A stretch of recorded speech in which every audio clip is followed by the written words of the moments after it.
1977년에서 1993년 사이 캔자스시티 미주리 주변의 외딴 지역에서 목이 졸려 살해된 6여성의 시신이 발견되었습니다. 하지만 이것이 우리가 이미 다룬 샬럿의 교살범 헨리 월리스나 클리블랜드 교살범 앤서니 소웰에 관한 이야기라고 생각하기 전에 말씀드리자면 이것은 완전히 다른 사건입니다.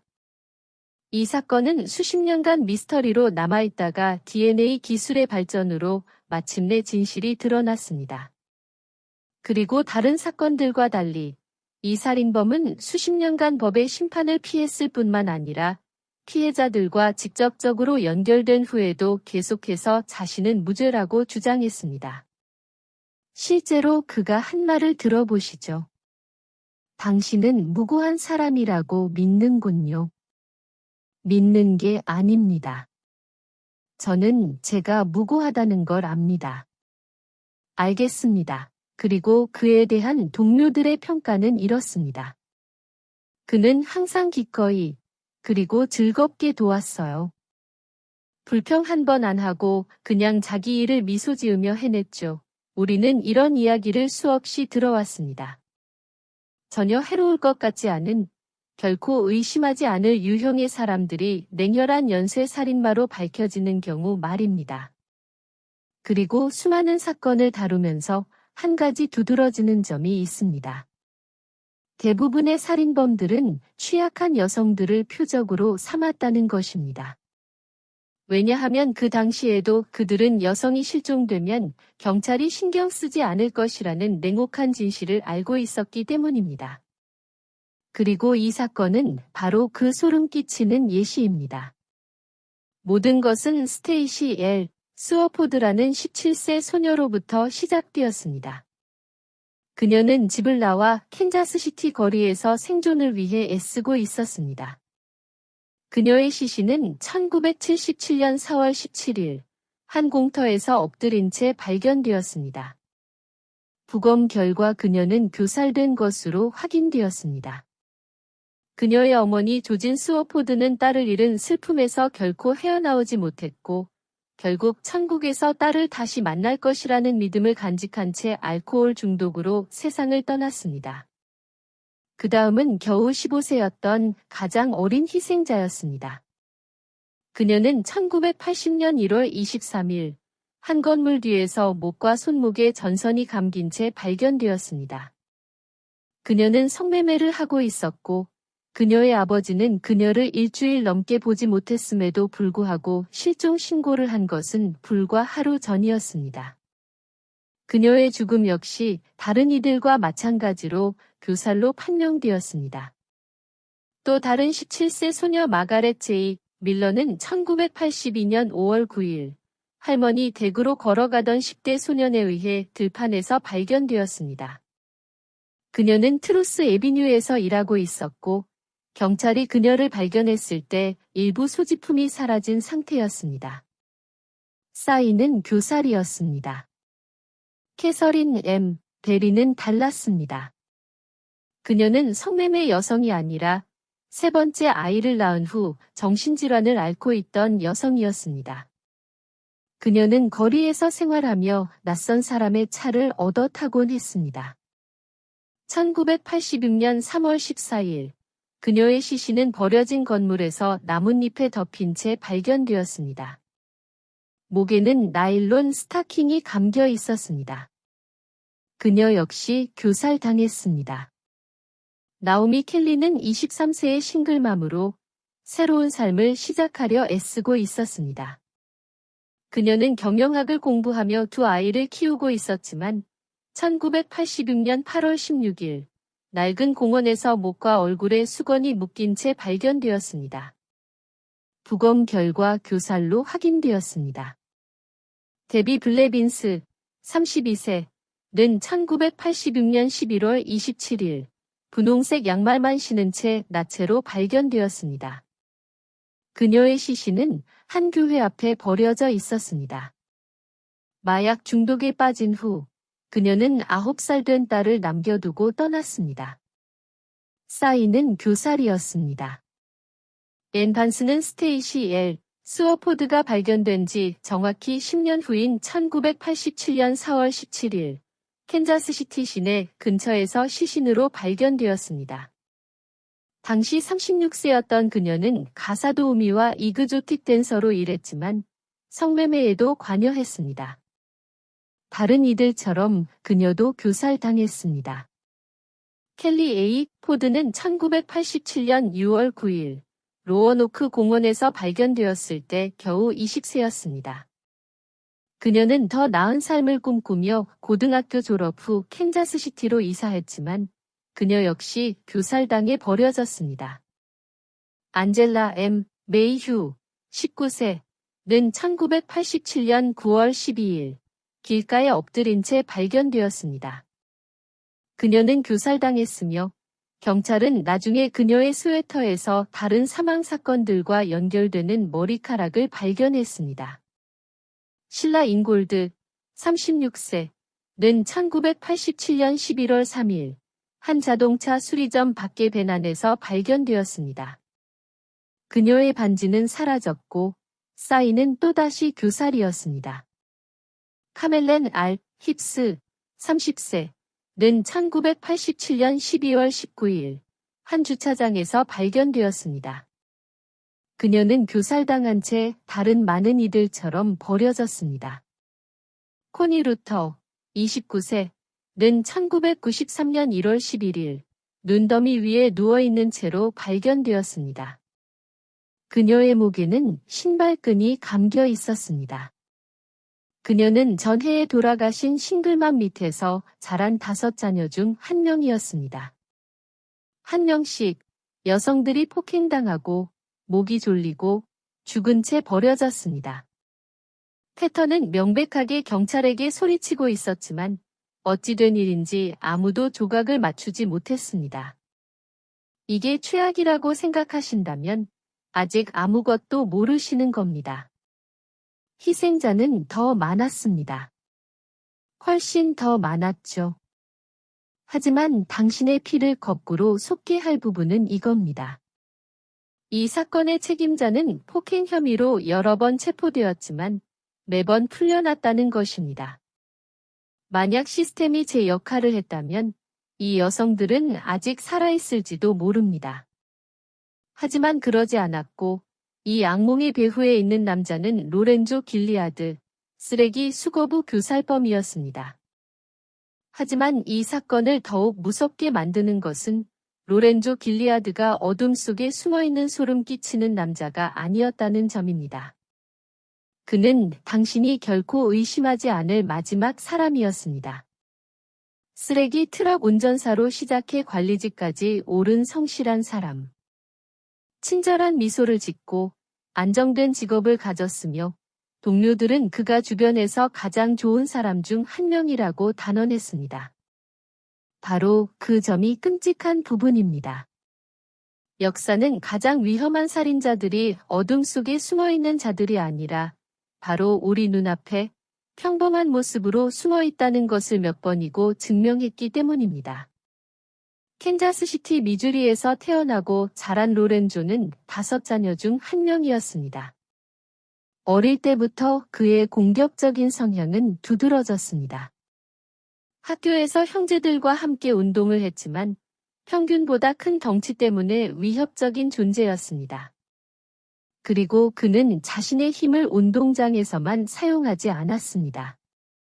그는 작은 아이들을 괴롭히는 것으로 악명이 높았습니다.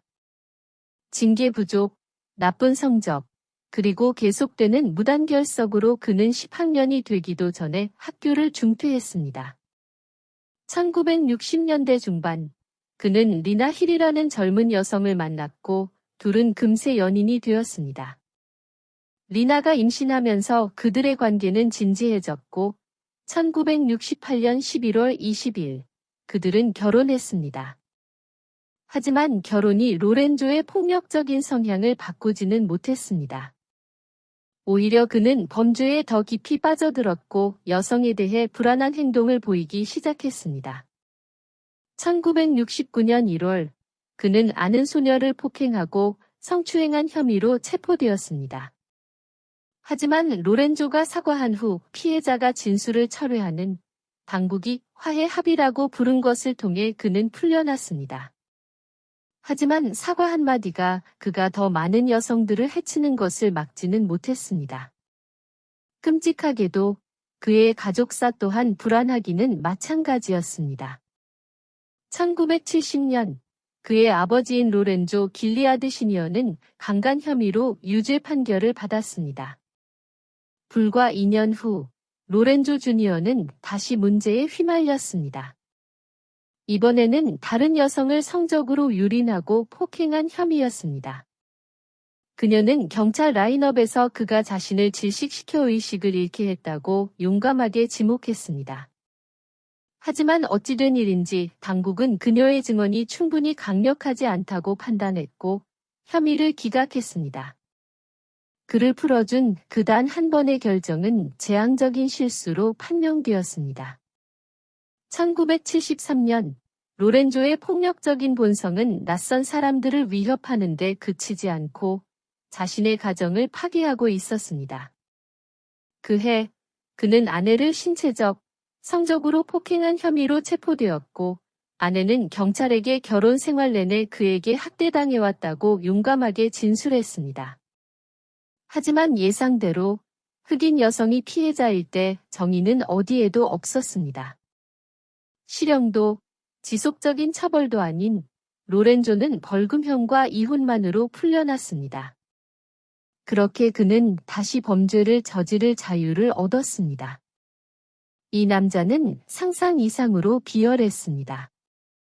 아내에게 폭력적이었을 뿐만 아니라 공공장소에서도 다른 여성들에게 공격적이었습니다.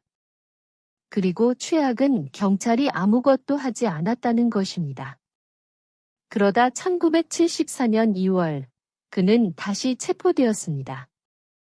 이번에는 25세의 이그조틱 댄서를 공격한 혐의였습니다. 그녀는 라인업에서 그를 지목했지만 이전처럼 소위 화해 합의 때문에 혐의는 마법처럼 기각되었습니다.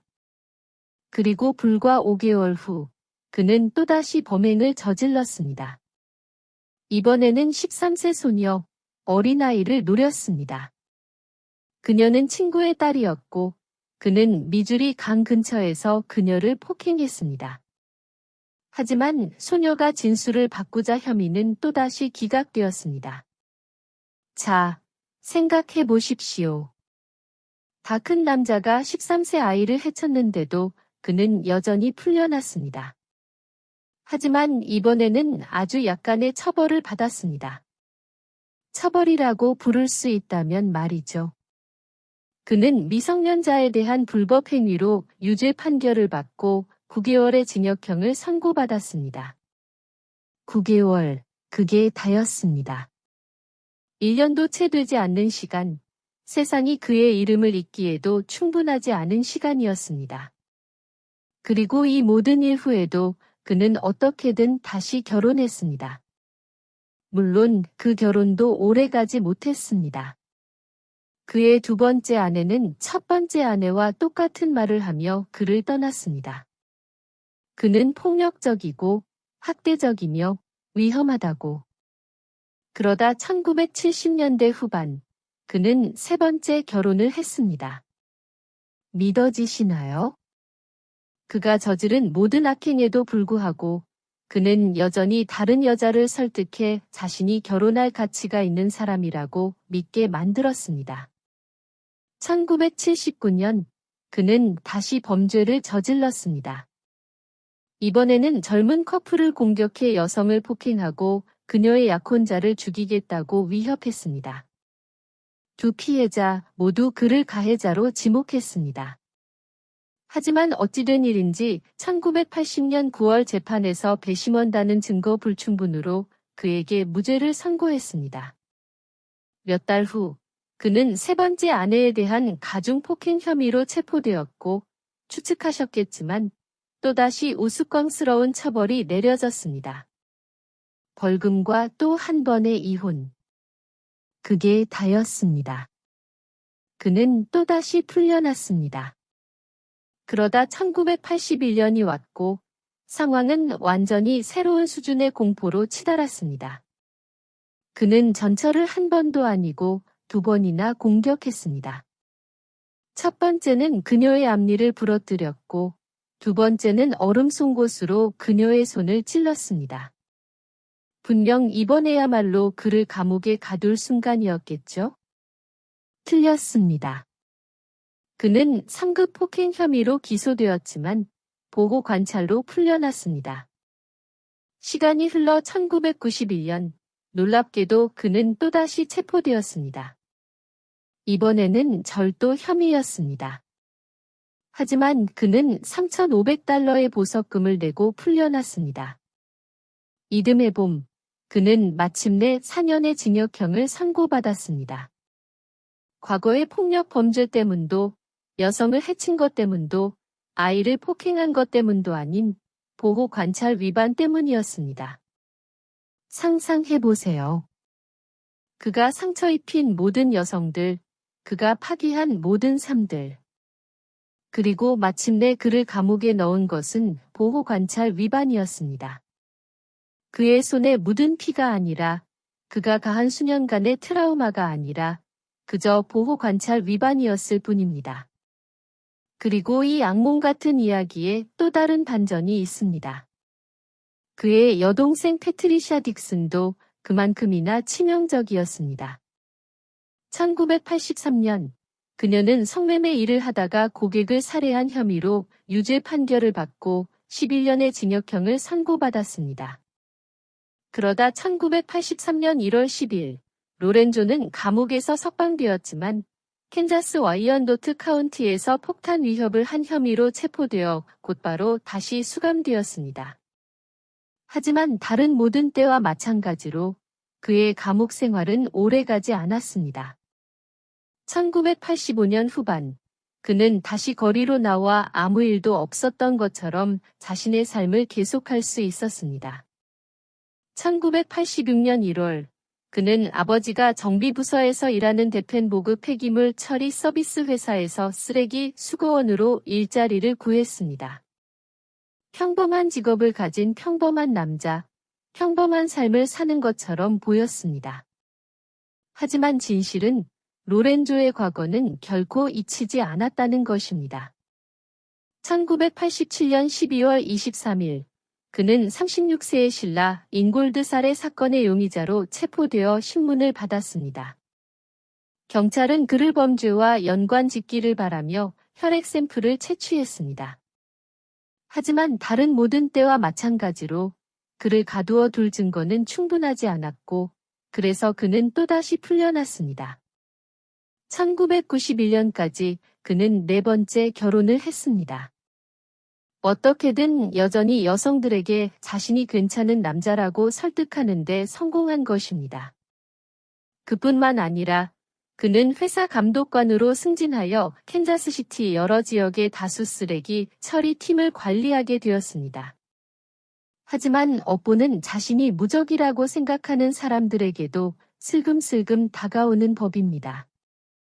1996년 7월, 로렌조의 이웃 중 한 명이 경찰에 그를 성희롱 혐의로 고소했습니다. 그녀는 1995년 9월부터 거의 1년간 괴롭힘이 계속되었다고 주장했습니다. 그녀가 나섰음에도 불구하고 그에 대한 어떠한 혐의도 제기되지 않았습니다. 그 결과 떠나야 했던 것은 바로 그녀였습니다. 그녀는 법 집행기관이 자신을 돕기를 거부했기 때문에 삶의 터전을 송두리째 뽑고 이사해야 했습니다. 이것이 우리가 사는 세상의 현실입니다. 정의가 실패하면 피해자들은 스스로를 구하는 것 외에 선택의 여지가 없습니다. 하지만 그 후 이상한 일이 일어났습니다. 1993년부터 로렌조는 조용해진 것 같았습니다. 그의 이름에 붙은 범죄 기록은 없었습니다. 친구와 지인들은 마치 그의 과거가 깨끗이 지워진 것처럼 그에 대해 긍정적으로 이야기하기 시작했습니다. 그러던 2001년 캔자스시티 경찰국이 새로운 DNA 기술을 사용해 미제 사건을 재조사하기 위한 수백만 달러의 연방 보조금을 받으면서 진실이 마침내 수면 위로 떠올랐습니다. 1987년에 로렌조에게서 채취했던 혈액 샘플이 다시 검사되었고 이번에는 정의를 피할 수 없었습니다. 로렌조 길리아드는 신라 인골드를 포함한 6여성의 살해 사건과 결정적으로 연결되었습니다. 그가 몇 년 전 살해 용의자로 지목되었던 바로 그 여성이었습니다. 하지만 그게 다가 아니었습니다. 정황 증거는 그를 6건이 추가 살인 사건과 연결했고 총 희생자 수는 최소 12명이 되었습니다. 그의 희생자들은 15세에서 36세 사이의 여성들로 모두 같은 방식으로 살해당했습니다. 나일론 스타킹, 신발끈 또는 전선으로 목이 졸렸습니다. 그들의 시신은 쓰레기 매립지, 눈더미, 버려진 건물, 밴, 들판, 주차장 등 쓰레기처럼 버려졌습니다. 패턴에도 불구하고 압도적인 수의 희생자에도 불구하고 아무도 그들의 사건을 해결하기 위해 서두르지 않았습니다. 아무도 캔자스시티에서 연쇄살인마가 여성들을 사냥하고 있다고 경고하지 않았습니다. 왜일까요? 바로 그의 희생자들이 누구였기 때문입니다. 대부분은 성노동자들, 사회가 이미 등을 돌린 여성들이었습니다. 그들의 죽음은 뉴스에 거의 나오지 않았고 그들의 사건은 묵살되었습니다. 헤드라인도, 전국적인 보도도, 대중의 분노도 없었습니다. 그저 쓰레기 매립지에서 발견된 또 한 명의 여성, 역사 속 학주에 불과했습니다. 우리가 이미 알고 있는 로렌조 길리아드가 살해한 여성들 외에도 다른 이들이 있었습니다. 그들의 삶이 결코 중요하지 않았던 것처럼 버려진 채 같은 잔인한 방식으로 끝난 여성들. 수사관들은 더 많은 희생자가 있을 것으로 의심했지만 모든 이름이 공개되지는 않았습니다. 그러다 2006년 6월 23일 돌파구가 마련되었습니다. DNA 분석 결과 길리아드가 또 다른 살인 사건, 즉 헬가 크루거의 살해와 관련이 있음이 밝혀졌습니다.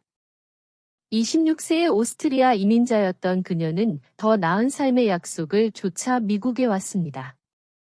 대신 1989년 2월, 그녀는 폭력적이고 비극적인 최후를 맞았습니다. 그녀의 시신은 수건으로 목이 졸린 채 발견되었습니다. 그녀의 죽음과 다른 죽음들 사이의 섬뜩한 유사점은 마치 의식과도 같은 소름 끼치는 그림을 그렸습니다. 하지만 수년 동안 아무도 점들을 연결하지 못했습니다. 그리고 그것이 진짜 비극입니다. 이 여성들은 일회용품처럼 여겨졌기 때문에 잊혔습니다. 그들은 세간의 이목을 끄는 사건이 아니었고 부유하지도 않았으며 많은 이들이 필사적으로 자신들을 찾는 가족도 없었습니다. 일부는 실종 신고조차 되지 않았습니다. 그들은 사회의 안전망에서 벗어난 여성들이었고 로렌조 길리아드 같은 남자에게 완벽한 먹잇감이 되었습니다. 그리고 2007년 1월이 되어서야 길리아드의 운은 다했습니다. 그의 변호인단은 검찰과 거래를 했습니다. 그가 배심원 재판을 받을 권리를 포기하는 데 동의하면 사형은 고려 대상에서 제외될 것이라는 내용이었습니다. 그것은 필사적인 조치였지만 적어도 그가 가장 가혹한 형을 피할 수 있는 희미한 기회를 보장하는 것이었습니다. 재판은 3월 5일에 시작되었고 검찰은 길리아드를 희생자들과 연결하는 DNA 증거를 토대로 사건을 구성했습니다. 증거는 부인할 수 없었습니다. 그의 DNA는 여러 여성에게서 발견되어 그를 살인 현장에 위치시켰습니다. 그럼에도 그는 결코 무너지지 않았습니다. 모든 희생자에게는 공통점이 있었습니다.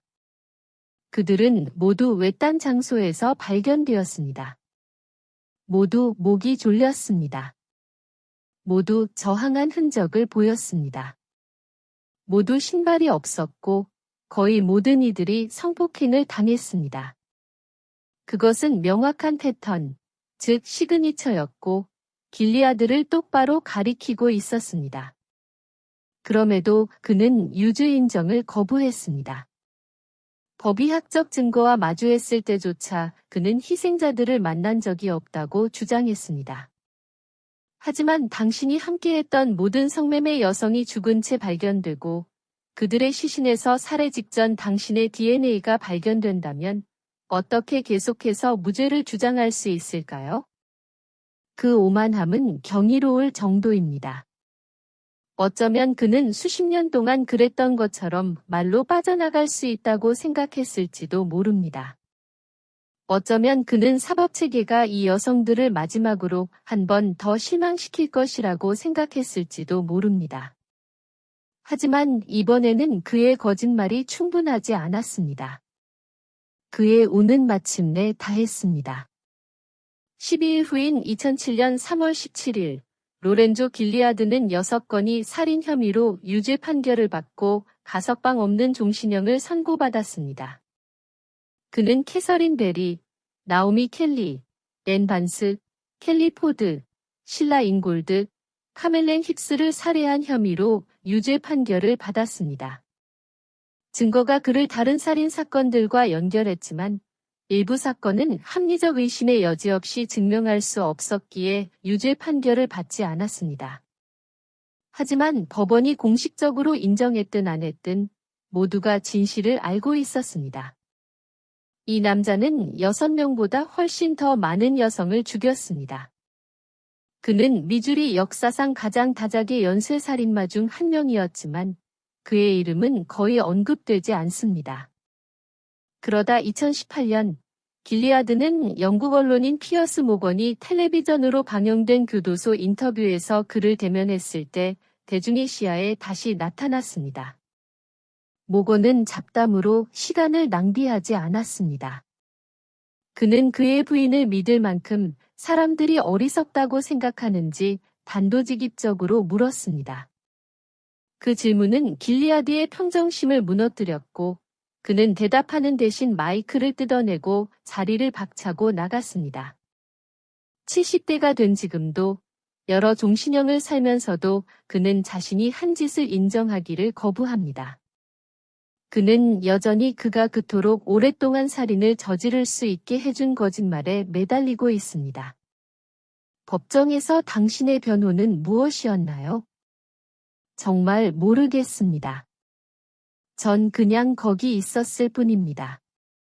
당신의 변호가 무엇이었는지 전혀 모른다는 말인가요? 네, 저는. 당신은 13명의 여성을 교살한 혐의로 기소되었는데 당신의 변호가 무엇이었는지 전혀 모른다고요? 제가 바보 같다고 생각하나요, 로렌조? 제가 바보처럼 보입니까? 저는 돌아가겠습니다. 음악. 좋은 하루 보내세요. 감사합니다. 이 사건은 일부 피해자들이 얼마나 쉽게 무시당하는지를 보여주는 잔인한 상기물입니다. 이 여성들은 살아생전 버려졌고 죽어서는 잊혔습니다. 그래서 그들을 기억하고 그들의 이름을 부르고 그들의 이야기가 로 사라지는 것을 거부하는 것이 중요합니다. 우리가 그렇게 하지 않는다면 로렌조 길리아드 같은 살인자들은 그들이 원하는 것을 정확히 얻게 될 것입니다. 지워진 희생자들, 답 없는 질문들, 그리고 아무도 정의를 위해 싸울 만큼 신경 쓰지 않았다는 안도감. 이제 이 사건에 대한 여러분의 생각을 듣고 싶습니다. 경찰이 길리아드를 계속해서 풀어준 것이 무모했다고 생각하시나요? 그를 더 일찍 잡았어야 했을까요? 아래에 여러분의 생각을 남겨주세요. 저희가 이런 영상을 만드는 방식이 마음에 드시고 이와 같은 더 많은 사건을 조명하는 데 도움을 주고 싶으시다면 좋아요 버튼을 누르고 더 깊이 있는 조사를 위해 구독해주세요. 다시 한번 시청해주셔서 감사합니다.